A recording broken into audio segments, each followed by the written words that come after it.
नमस्कार, मैं भूपेंद्र पटवा। एकता न्यूज़ में आपका स्वागत है। चलते हैं खबरों की ओर। सिविल सर्विसेज 2021 में धमतरी जिले के 3 होनहार युवाओं ने परचम लहराया है। सोमवार को यूपीएससी के अंतिम परिणाम जारी हुए, जिसमें छत्तीसगढ़ से 7 लोगों ने बाजी मारी है। इनमें धमतरी जिले के 3 युवा शामिल हैं। धमतरी जिले में पहली बार एक साथ 3 युवाओं का चयन यूपीएससी में हुआ है। शांति कॉलोनी के युशु अग्रवाल ने 81वीं रैंक के साथ पहले प्रयास में, पंचवटी कॉलोनी के प्रखर चंद्राकर ने 102वीं रैंक के साथ दूसरे प्रयास और मगरलोड के भैंसमुंडी निवासी पूजा साहू ने 199वीं रैंक के साथ तीसरे प्रयास में यह सफलता हासिल की है। युशु ने कहा कि आईएएस बनना बचपन का सपना था, जो आज पूरा हो रहा है। तत्कालीन कलेक्टर टीसी महावर व आरपीएस त्यागी से उन्हें प्रेरणा मिली। उन्होंने कहा कि वे प्रॉफिट से ऊपर समाज और देश के लिए कुछ करना चाहते हैं, इसलिए आईएएस का रास्ता चुना। युशु अग्रवाल जी, यूपीएससी में आपका कौन सा रैंक आया? सर मेरा 81st रैंक आया। ये आपका कौन सा अटेम्प्ट था? सर ये मेरा दूसरा अटेम्प्ट था। कौन सा सब्जेक्ट आपने चूज़ किया था मैनेज के लिए? सर मैंने कॉमर्स एंड अकाउंटेंसी ऑप्ट किया था अपने ऑप्शनल के लिए। अभी आप किसी जॉब में क्या किसी सर मैं प्रैक्टिसिंग चार्टर्ड अकाउंटेंट हूँ। प्रैक्टिसिंग चार्ज आप इस रैंक के लिए जो आपने पढ़ाई की, सेकंड अटेम्प्ट आप बता रहे हैं, तो कितनी मेहनत आप समय देते थे पढ़ाई के लिए कि आप अकाउंटिंग में भी हैं और आपको स्टडी भी करना है? सर मेरा प्राइमरी फोकस पढ़ाई के ऊपर ही था, तो मैं कोशिश करता था कि दिन में 8 से 10 घंटे मैं इसको दे पाऊँ, तो ऐसा मेरा एंडेवर था इसमें। कोई कोचिंग वगैरह भी आपने ली? हाँ सर, मैंने विजन आईएएस की वर्चुअल क्लासेस ली थी। पढ़ाई मैंने घर से रहकर ही करी है।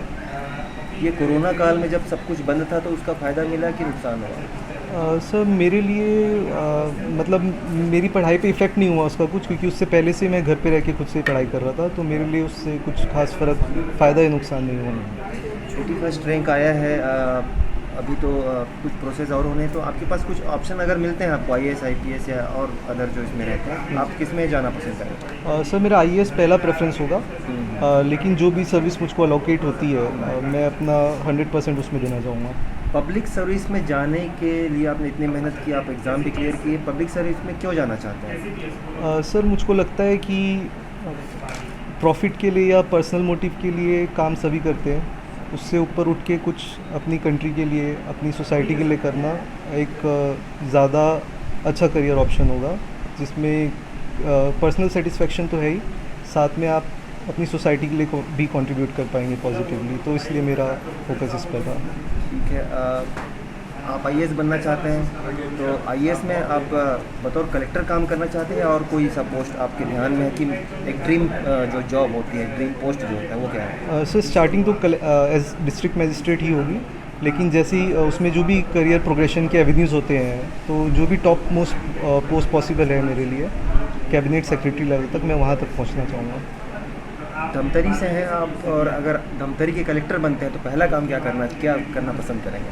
सर वैसे तो धमतरी का कलेक्टर मैं बन नहीं सकता रूल्स के अकॉर्डिंग, ये एक लेकिन काल्पनिक सवाल है। हाइपोथेटिकली अगर ऐसा होता है तो सर मेरा धमतरी डिस्ट्रिक्ट एक बहुत वाइड है, शहर के लिए मेरा फोकस जो अर्बनाइजेशन हमारा हो रहा है वो हैपेजेड लगता है मुझको, तो उसकी प्लानिंग पे थोड़ा फोकस रहेगा। उसके अलावा धमतरी में टूरिज़्म का बहुत पोटेंशियल है, जो हम जबर्रा नगरी साइड देखते हैं, एक सीता नदी उदंती का डेवलपमेंट भी एक इम्पॉर्टेंट एवेन्यू हो सकता है फ्यूचर में, तो इन चीज़ों के ऊपर मैं फोकस करना चाहूँगा, ताकि इकोनॉमिक डेवलपमेंट के साथ सोशल डेवलपमेंट हो। यूपीएससी का अच्छा खासा क्रेज़ बढ़ा है, हमने देखा है, तो जो अभी तैयारी कर रहे हैं, आपने तो गंगा पार कर ली, और जो तैयारी कर रहे हैं उनके लिए क्या आपके एक्सपीरियंस से कोई टिप्स देना चाहें? सर मैं यही बोलना चाहूँगा कि अगर आप हार्ड वर्क कर रहे हैं और अपने गोल के लिए आप डेडिकेटेड हैं, तो कोई भी चीज़ टफ़ नहीं है। अगर आप जो मेहनत की रिक्वायरमेंट है वो फुलफ़िल कर रहे हैं तो बिल्कुल पॉसिबल है। ये एक अच्छा करियर ऑप्शन है, लोगों को इसके लिए सोचना चाहिए, ट्राई करना चाहिए। इसके सबसे ज़्यादा श्रेय किसको जाता है? मेरे पेरेंट्स को जाता है, नो डाउट। ये मेरा एक ही सुपुत्र है जो आईएएस में आपका कुछ रैंक रहेगा। कैसा लग रहा है? कितना बहुत अच्छी खुशी महसूस हो रही है, पूरे परिवार खुशी हो रही है। और अब हम लोग तो फिर पढ़ाई के बारे में इतना जानते नहीं थे, सीए करने के बाद इसकी इच्छा हुई कि यूपीएससी किया जाए करके, उस हिसाब से बहुत अच्छा लग रहा है। पढ़ाई के बारे में ऐसा कुछ बोलते थे आप?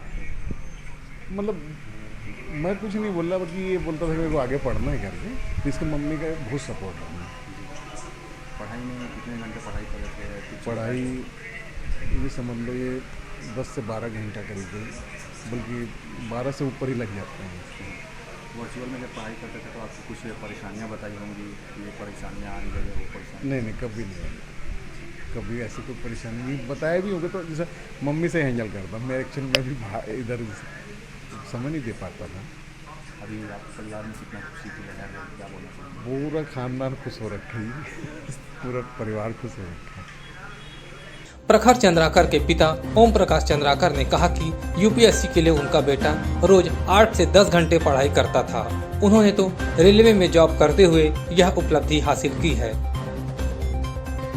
मेरे को तो बहुत खुशी हो रही है भाई। मेरे को तो मैं थोड़ी सी घबराहट भी थी मेरे को रिजल्ट के पहले, बहुत ज़्यादा मैं घबराई थी। मैं जानती थी कि मेरा बेटा अभी भी क्लास 1 रैंक का है, फिर भी मैं प्रार्थना करना नहीं छोड़ी। मैं बहुत प्रार्थना करती थी भगवान से। मेहनत तो वो किया, अपने हिसाब से बहुत मेहनत किया, मगर हमारी क्या थी, भगवान से प्रार्थना थी। और मैं बहुत ज़्यादा खुश हूँ कि मेरा बेटा IAS हो गया। आपके परिवार में कितने लोग हैं, सब क्या करते हैं? मेरे 2 देवर हैं।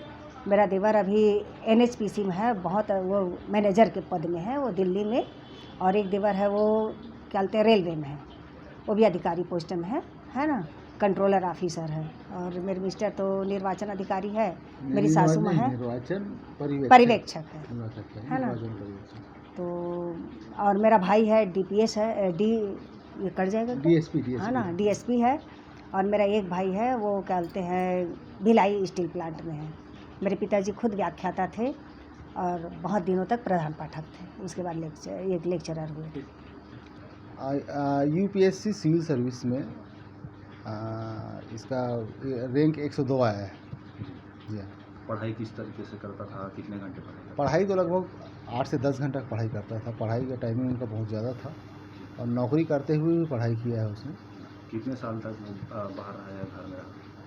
ये समझ लो कि वो 12th तक ही यहाँ रहा है, उसके बाद बाहर रहा है। जी हाँ। पढ़ाई के लिए किस तरह से तैयारियाँ करता था? पढ़ाई के लिए तो दिनचर्या का बता, दिनचर्या एक देर रात तक पढ़ने जाता थी उनको। 12 बजे, 1 बजे, 2 बजे, 3 बजे तक पढ़ने जाता थी। उसके बाद फिर सोते थे तो वही 8-9 बजे सो उठते थे, है ना। तो पूरा पढ़ने के बाद वो सोते थे। सुबह से उठ के पढ़ो ये सिस्टम नहीं था। मेरे ख्याल से आजकल सभी बच्चों में यही देखने को मिल रहा है ना, क्योंकि अनलिमिटेड पढ़ाई में फिर वो ऐसा नहीं रहता कि आप सुबह उठ के 1 घंटा पढ़ लो और आपको हो जाएगा। आपको तो अगर बड़े एग्ज़ाम के लिए 8 से 10 घंटा पढ़ना है ना, तो 8 से 10 घंटा टाइम देना पड़ेगा, चाहे वो रात हो या दिन हो। आप लोगों का सहयोग कैसा रहा उनके?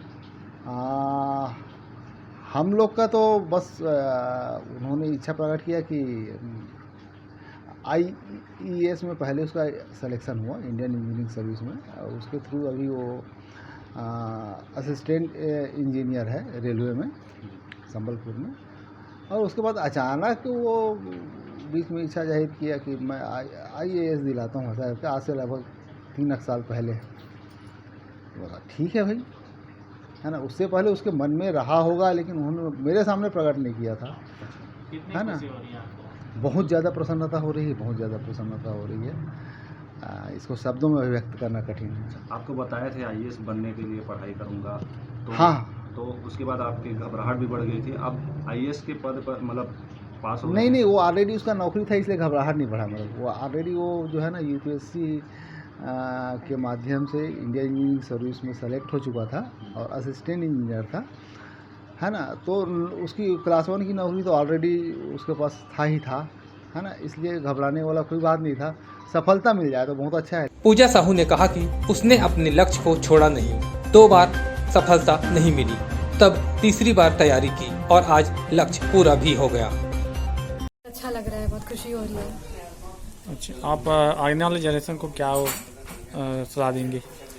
मैं पहले ये बोलूँगी कि पहले वो डिसाइड कर लें उनको क्या करना है, और एक बार डिसाइड कर लें तो उनको पूरी मेहनत इसी के लिए करनी चाहिए, इधर उधर भटकना नहीं चाहिए और ना ही अपने आसपास नेगेटिविटी आने देनी चाहिए। बस पूरी मेहनत जी जान से इसी जो उन्होंने डिसाइड किया अपने लक्ष्य की पूर्ति के लिए लगा देना चाहिए। ये मेरा तीसरा अटेम्प्ट था। पहले 2 अटेम्प्ट मेरा प्री नहीं निकला था, तो वही ऐसे 2 बार लगातार फेल हुई थी, तो वो एक नेगेटिविटी आ गई थी अंदर, क्या पता डर लगने लगा था होगा नहीं होगा, तो एक ये चीज़ थी।